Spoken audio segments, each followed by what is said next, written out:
બોટાદમાં સિવિલ સમાન કોડ સમિતિની બેઠક યોજાઈ હતી। આ બેઠક સિવિલ સમાન કોડ સમિતિના સભ્યોની ઉપસ્થિતિમાં કલેક્ટર કચેરી ખાતે બેઠક યોજાઈ હતી। સિવિલ સમાન કોડ સમિતિના સભ્યો સી.એલ. મીણા અને આર.સી. કોડેકર ઉપસ્થિત રહ્યા હતા। બોટાદ શહેર જિલ્લાના પ્રબુદ્ધ નાગરિકોએ સિવિલ સમાન કોડ અંગે અંતર્ગત મંતવ્યો રજૂ કર્યા હતા।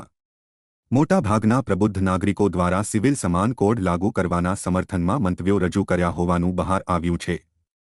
જિલ્લાના ધાર્મિક સંસ્થાઓના વડાઓ, શૈક્ષણિક સંસ્થાઓ, સામાજિક આગેવાનો, કાયદા તજજ્ઞો મોટી સંખ્યામાં ઉપસ્થિત રહ્યા હતા। 13 ફેબ્રુઆરીના રોજ દિલ્હી ખાતે એક બેઠક યોજવામાં આવી। જસ્ટિસ રંજનાની વ્યક્તિઓ અને વિજિલન્સ કમિશનર વગેરે હતા। તો એ બધાની સાથે ચર્ચા કરી, એના મંતવ્યો મેળવ્યા। ત્યાર પછી ધર્મગુરુઓ સાથે બધા એને ચેતના કરી છે। એની આમાં અમે રોડમેપ તૈયાર કર્યો કે આપણે શું કરવું છે।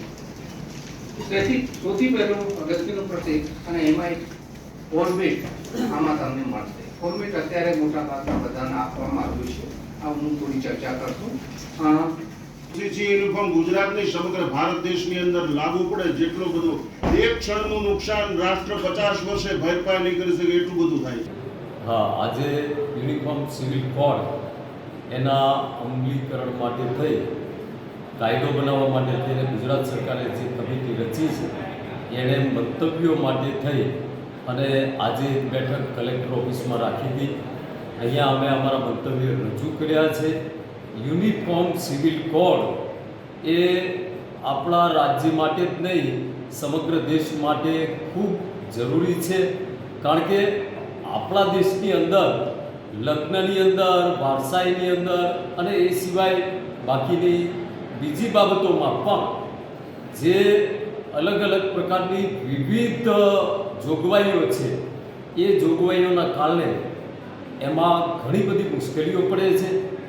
આપણે એક દેશના નાગરિક છીએ અને એક દેશના નાગરિક માટે એક સમાન કાયદો હોવો જોઈએ એવી વિચારસરણી સાથે આજે આઝાદીના 75 વર્ષ પછી આપણે જે આ દિશાની અંદર આગળ વધવાનો જે પ્રયત્ન થઈ રહ્યો છે એ ખરેખર ખૂબ આવકારીએ છે અને આ યુનિફોર્મ સિવિલ કોડ વહેલામાં વહેલી તકે ગુજરાતની અંદર લાગુ થાય એવા મંતવ્ય